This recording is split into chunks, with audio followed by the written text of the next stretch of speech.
That smells like burning plastic, and people are going to die if I don't do something about it."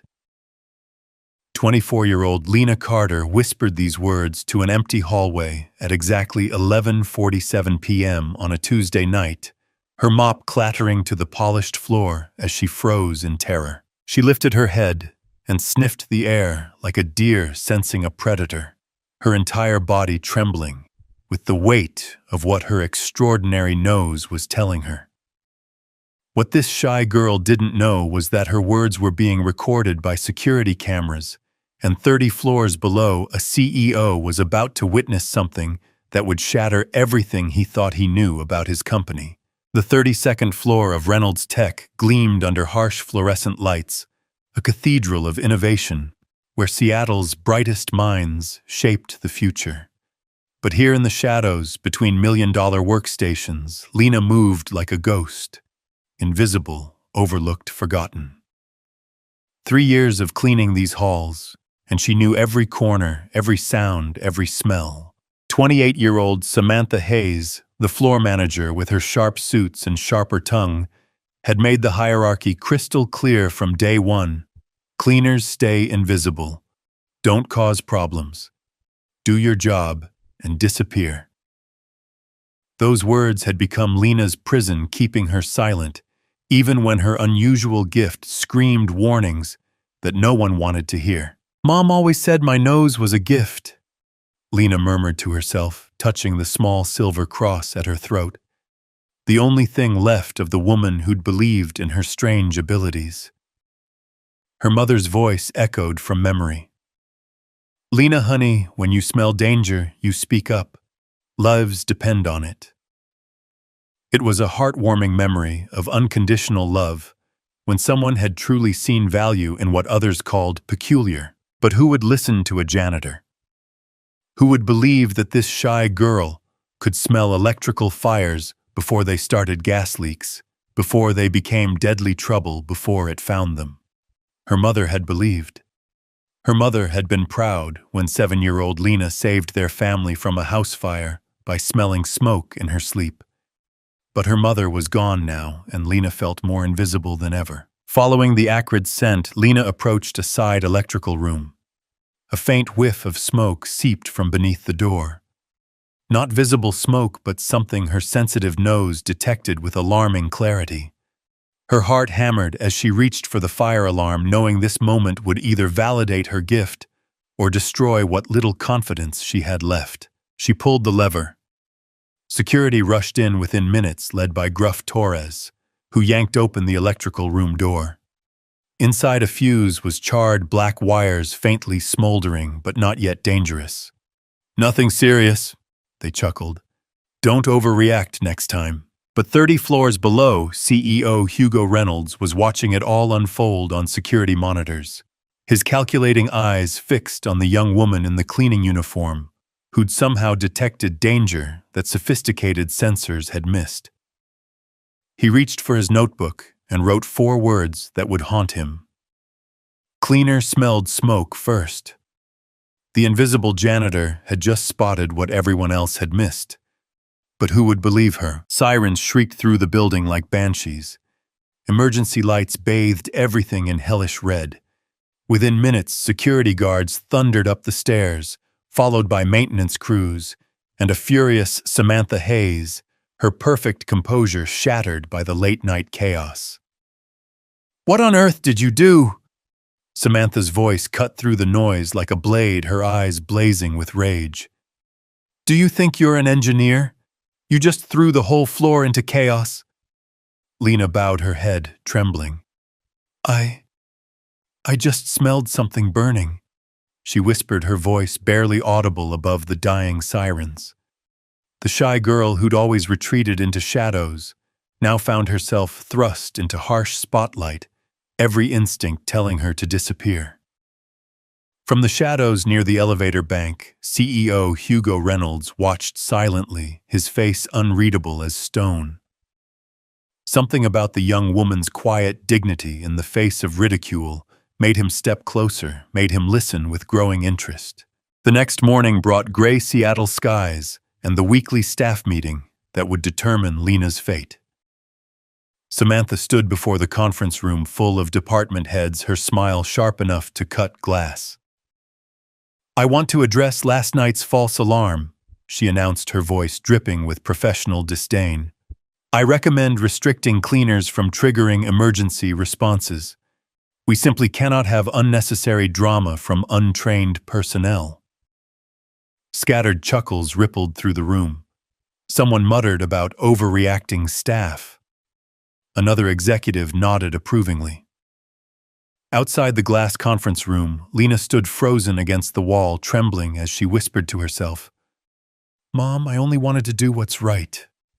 But Hugo was taking notes, his pen moving deliberately across his notepad. Cleaner smelled smoke first. Beside him, Lucas Lee, his 30-year-old chief engineer, leaned close and muttered to a colleague, "She's never wrong when it comes to detecting fires. I've seen her spot electrical problems 3 times before they became serious." Hugo's pen stopped moving. He looked up sharply. "What did you say?" "The cleaner, Lena Carter. She's got some kind of sixth sense about fires and electrical problems. Maintenance guys joke that she's better than their detection equipment." Lucas paused, noticing his boss's intense stare. "Is that significant?" Hugo didn't answer, but his eyes found Lena through the glass wall, studying her with the same calculating intensity he'd once used to identify market opportunities before his competitors saw them. After her shift, Lena escaped to a small bench outside the building, her shoulders shaking with barely contained emotion. The weight of 3 years of invisibility, of being dismissed and mocked, finally broke through her careful composure. In this heartwarming moment of vulnerability, she needed someone to believe in her again. "Mom was right about my gift," she whispered to the gray Seattle sky. "But no one believes me. Maybe they never will." "Mind if I sit?" Lena looked up through her tears to see Leo Walker, the 62-year-old retired security guard who occasionally visited as a consultant. His weathered face was kind, his eyes holding the wisdom of someone who'd seen enough of life to recognize what truly mattered. "A sharp nose is a blessing, Lena," Leo said gently, settling beside her on the bench. "I once saved a warehouse full of workers just by hearing a machine's offbeat sound. Everyone told me I was imagining things, but I trusted my ears. That machine threw a rod the next day that would have killed 3 people. Lena looked up, her eyes bright with tears. "But no one believes me, Mr. Walker. They think I'm just paranoid." Leo smiled with the gentle confidence of a man who'd learned to trust his instincts over popular opinion. "One day, they'll have to see it. Truth has a way of making itself known, especially when lives are at stake. Your story could become truly inspirational. You just need the right moment to prove yourself." Neither of them noticed Hugo Reynolds standing just around the corner, his evening walk interrupted by their conversation. He'd come outside to clear his head after a difficult day, but now he found himself frozen, listening to words that cut through his carefully constructed walls. "Never stop trusting yourself," Leo continued. "The right people will recognize your gift when it matters most. Sometimes the most inspirational stories start with someone everyone overlooks." Hugo's jaw tightened as he heard the vulnerability in Lena's voice, the desperate need to be believed and valued. In that moment, something shifted in the CEO's cold heart. A recognition that he'd allowed his company to become a place where the most valuable insights were dismissed because they came from unexpected sources. He walked away without revealing himself, but Lena's tearful words echoed in his mind. "I only wanted to do what's right." But doing right would soon require more courage than anyone imagined. 3 days passed like a held breath. The building hummed with anticipation for the monthly investor presentation. The kind of high-stakes meeting that could secure millions in funding or destroy everything Hugo Reynolds had built. The top-floor conference room buzzed with nervous energy as Seattle's most powerful venture capitalists prepared to evaluate the company's future. Samantha Hayes stood at Hugo's right hand, radiant in her success. She'd spent weeks preparing for this moment, crafting the perfect presentation that would showcase not just the company's innovations, but her own indispensable leadership. Her promotion to vice president hung in the balance, and she could almost taste victory. But 30 floors below, as Lena quietly mopped the research wing, disaster was already breathing down their necks. The smell hit her like a physical blow. That same acrid, burning plastic, but stronger now, more urgent, laced with the metallic ozone scent that meant electrical systems were cooking themselves to death. Her blood turned to ice as she recognized not just danger, but catastrophe in the making. She dropped her mop and ran, following her nose like a dowsing rod pointing toward destruction. The scent led her past empty offices, down corridors she'd cleaned 1,000 times, until she stood before the main server room, the digital heart of Reynolds Tech, where every piece of data that made the company valuable lived behind locked doors. The smell was overwhelming now, making her eyes water and her throat burn. She could practically see the disaster unfolding, wires overheating, circuits cascading into failure fire, spreading through millions of dollars worth of irreplaceable equipment and data. But who would believe her? Who would listen to a janitor interrupting the most important meeting in the company's history? Yet her mother's voice whispered from memory. When lives are at stake, Lena, you don't ask permission to be brave. The elevator seemed to take forever. Each floor that passed brought her closer to the moment that would either save the company or destroy her career forever. As the doors opened on the executive floor, she could hear Samantha's confident voice through the conference room doors, presenting quarterly projections to rapt investors. This shy girl who'd spent years making herself invisible was about to step into the brightest spotlight imaginable. Lena's hands shook as she approached the room, where 20 of Seattle's most powerful people sat in expensive suits, their attention focused on charts and graphs that would mean nothing if the servers melted down. She pushed open the door. "I'm sorry," she gasped, every eye in the room turning to stare at her with shock, outrage, and disbelief. "I'm so sorry to interrupt, but something's burning downstairs. In the server room. Really burning. We have to evacuate now." The silence that followed felt like the moment before lightning strikes. 20 powerful people sat frozen, unsure whether to laugh, call security, or simply pretend this embarrassing interruption hadn't happened. Samantha's face transformed from shock to fury in a heartbeat. "Get out!" she hissed, her professional mask shattering completely. "Enough! You're delusional. You're fired, effective immediately." But Lena didn't move. She thought of her mother, of Leo's words of the 3 sleepless nights when she'd known she'd prevented disaster by trusting her gift. "Please," she said, her voice growing stronger. "Just check the server room.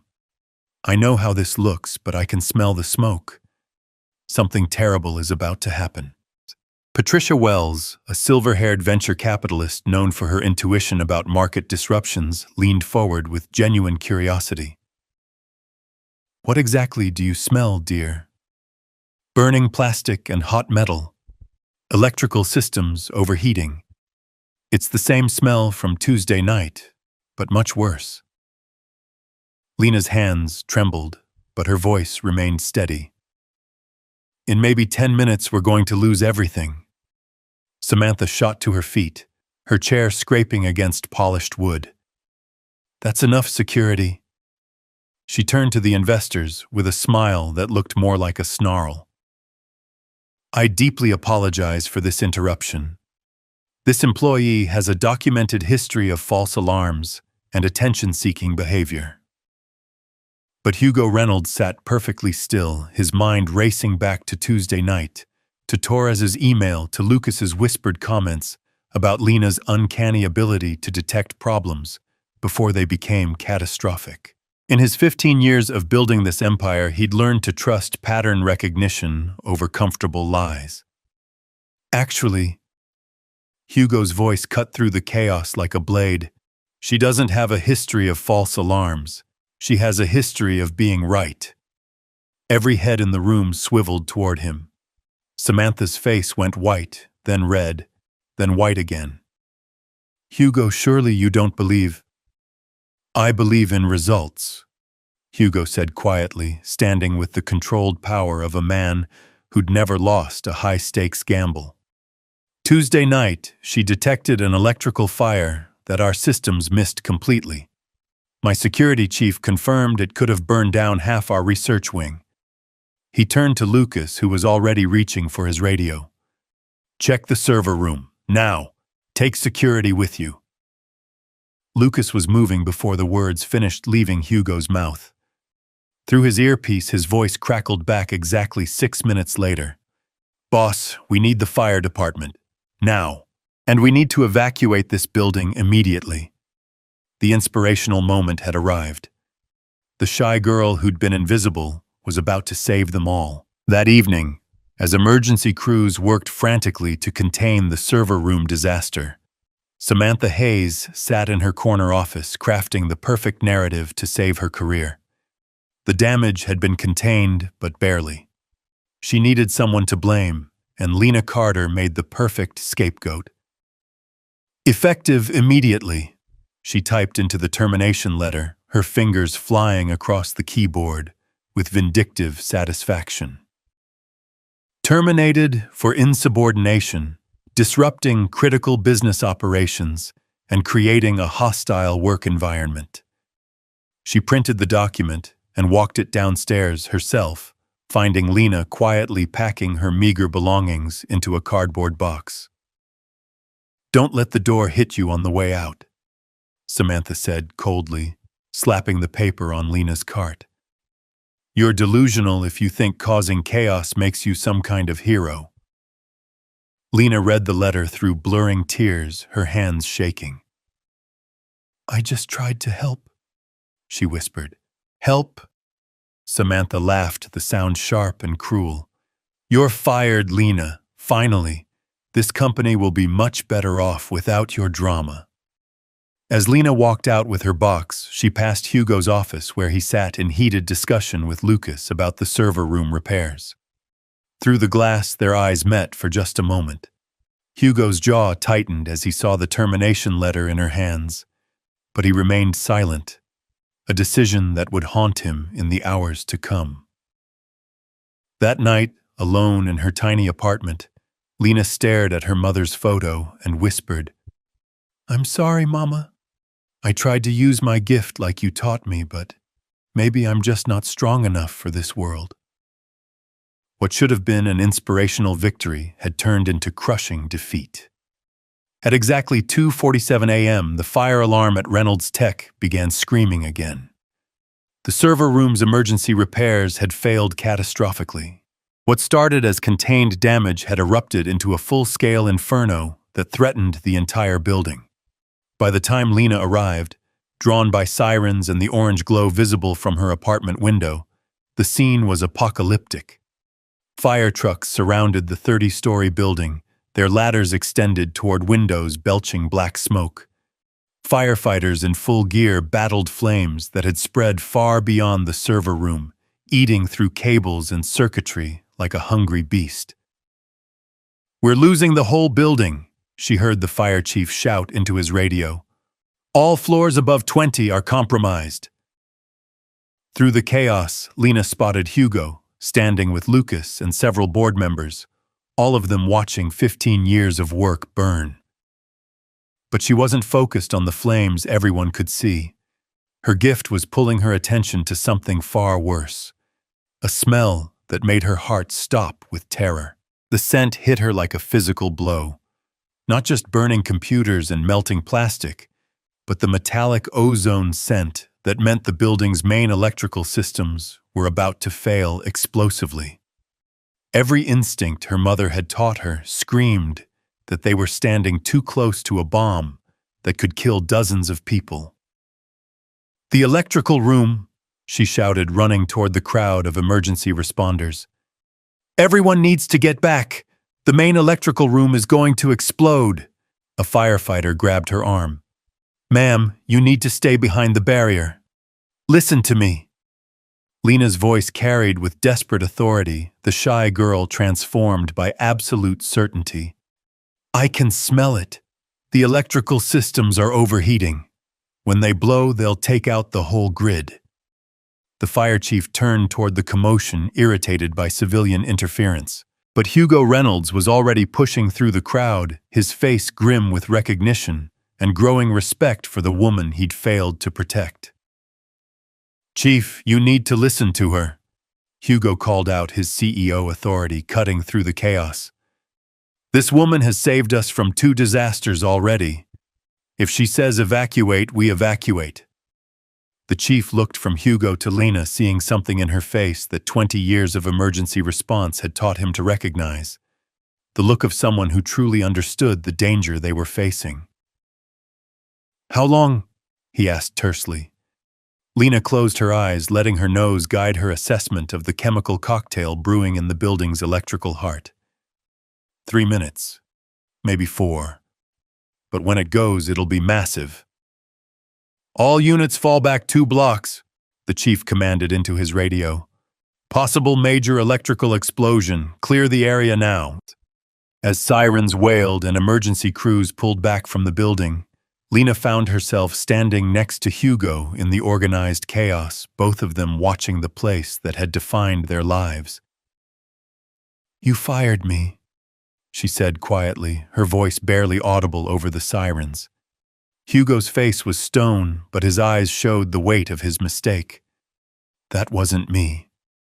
That was Samantha, and she's going to answer for it." Exactly 3 minutes and 47 seconds later, the building's electrical room exploded with a sound like thunder, sending a shower of sparks and debris across the street where they'd been standing moments before.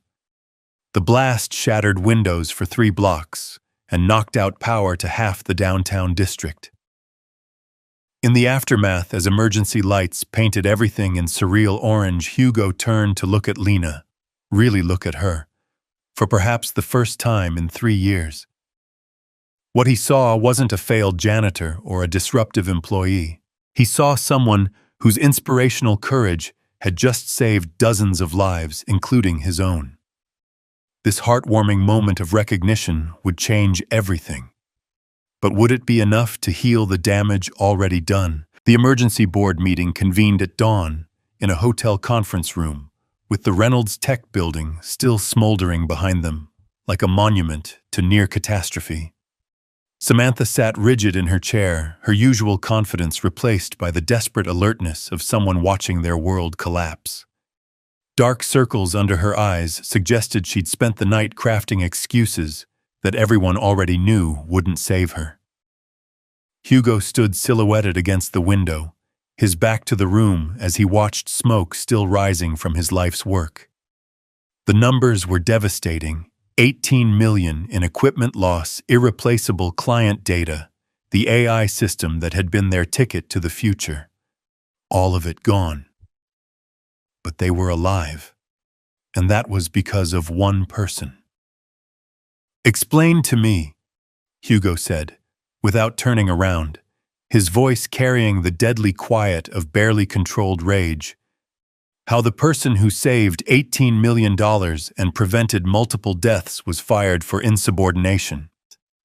Board member Patricia Wells spoke first, her silver hair catching the pale morning light. "Where is Lena Carter now?"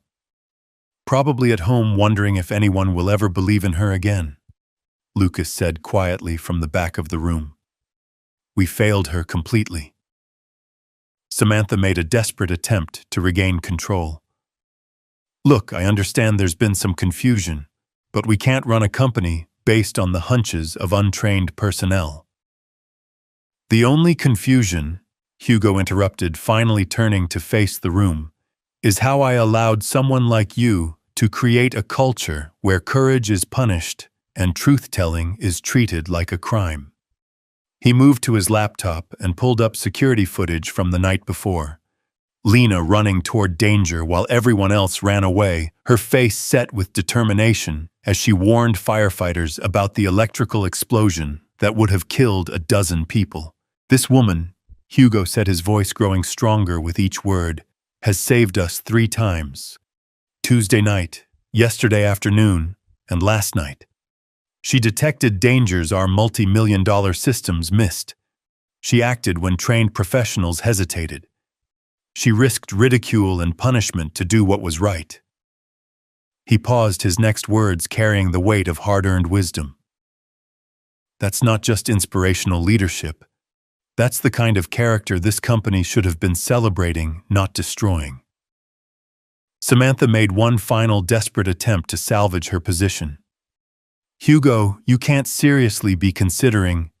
What I'm considering is how a shy girl working as a janitor showed more courage and integrity in 1 week than you've shown in 5 years. Hugo's eyes were cold as winter steel.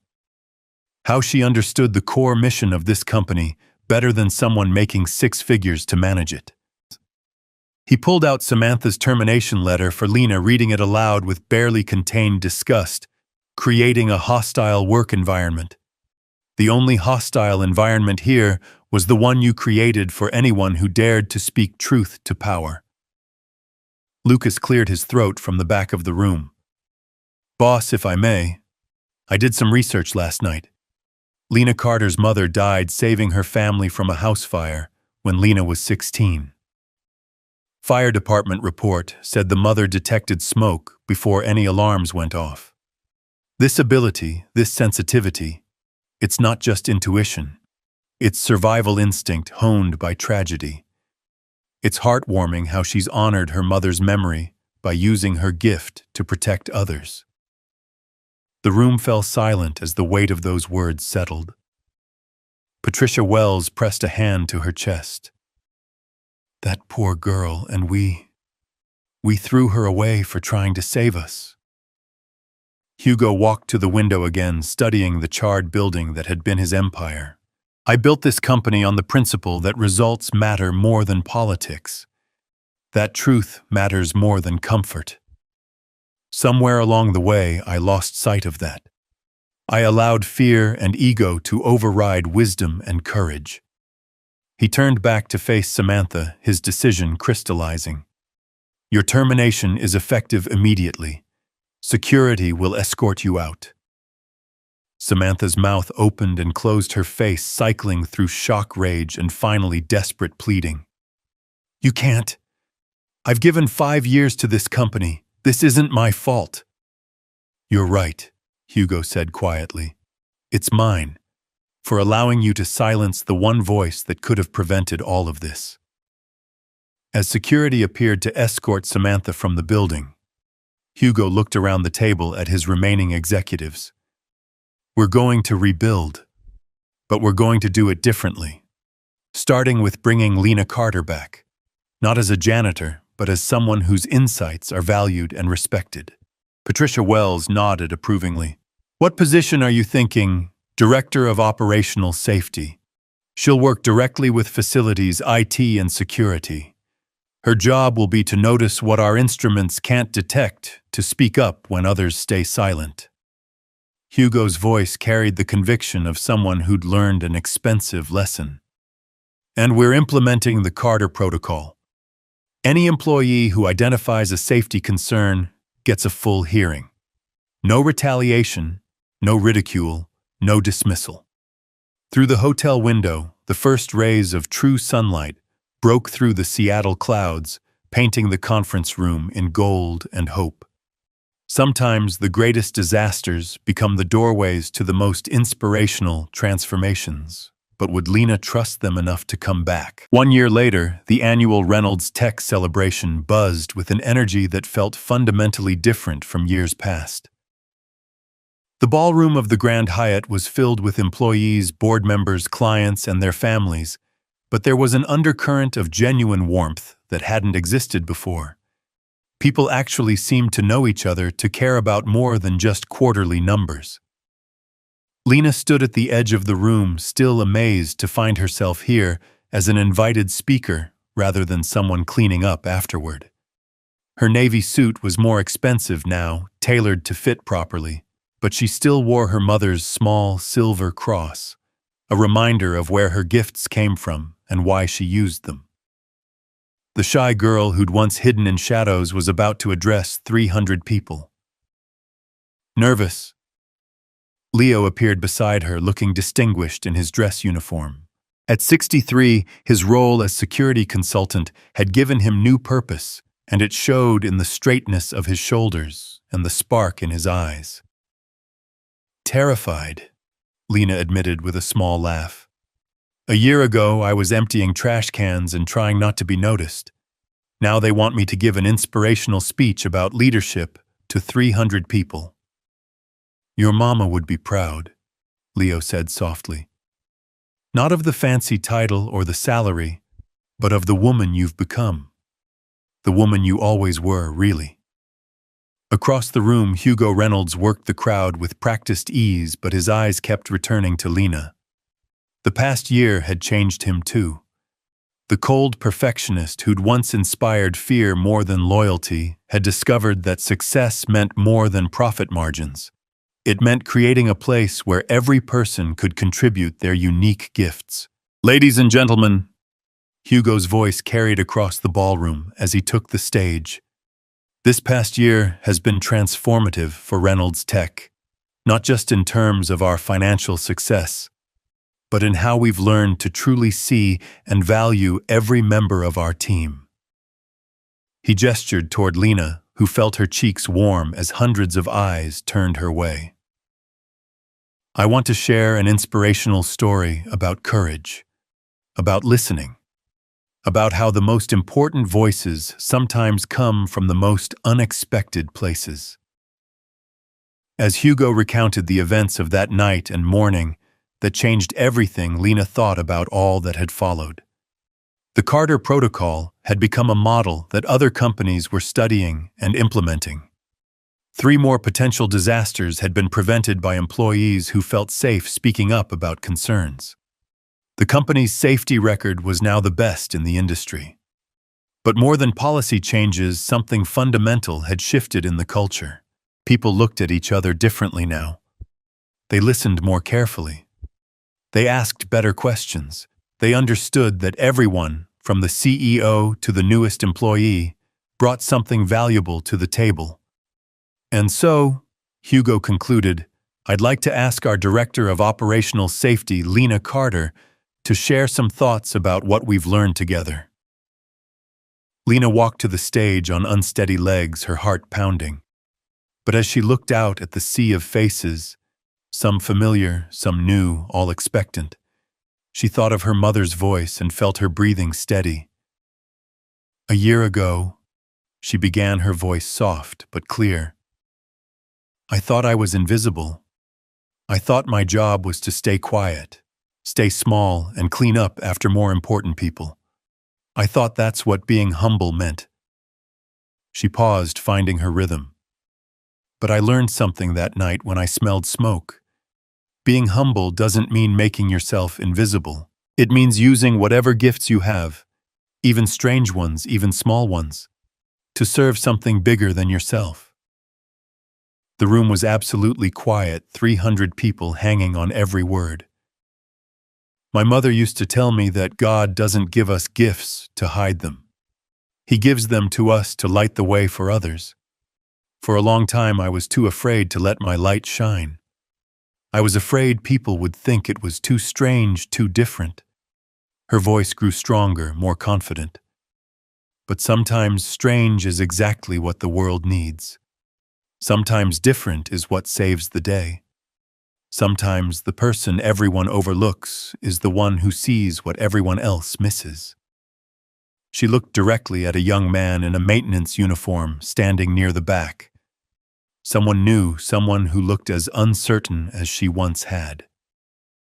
To everyone here who's ever felt invisible, who's ever had an idea they were afraid to share, who's ever noticed something others didn't see. Speak up. Your voice matters. Your gifts matter. You matter. The applause started slowly, then built to something thunderous and sustained. But more than the applause, Lena saw something heartwarming in the faces looking back at her. Recognition, hope, the dawning understanding that they too had gifts worth sharing. As she stepped down from the stage, Hugo met her with a handshake that felt more like a blessing.